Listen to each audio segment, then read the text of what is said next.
এক পাগল ভারতে, আল্লাহর পাগল। কিসের পাগল? ঘুরে আর কয় তুমি আমার আল্লাহ না, আমি তোমার গোলাম না। তো হিন্দিতে বলে তু মেরা খুদা নেহি, মাই তেরা বান্দা নেহি। এই কথা যদি কেউ কয় তুই আমার আল্লাহ না, আমি তোর গোলাম না, তাহলে কালো চশমার হুজুরেরা দ্রুত বলবে কাফের।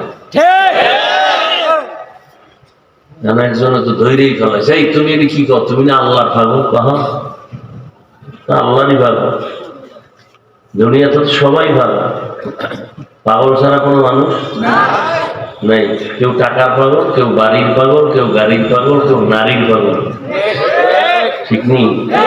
কেউ ক্ষমতা পাগল, জীবন দেওয়ার জন্য রেডি। যে যার পাগল এটার পাওয়ার জন্য জীবন দিতে রেডি।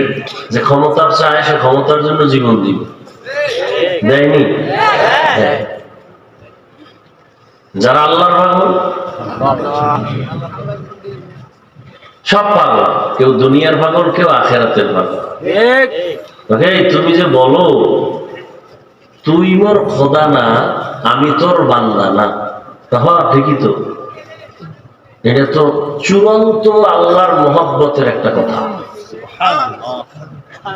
কেমন? আমি আমার নফস চিনেননি? হ্যাঁ, আমি আমার নফসকে বলি এই নফস।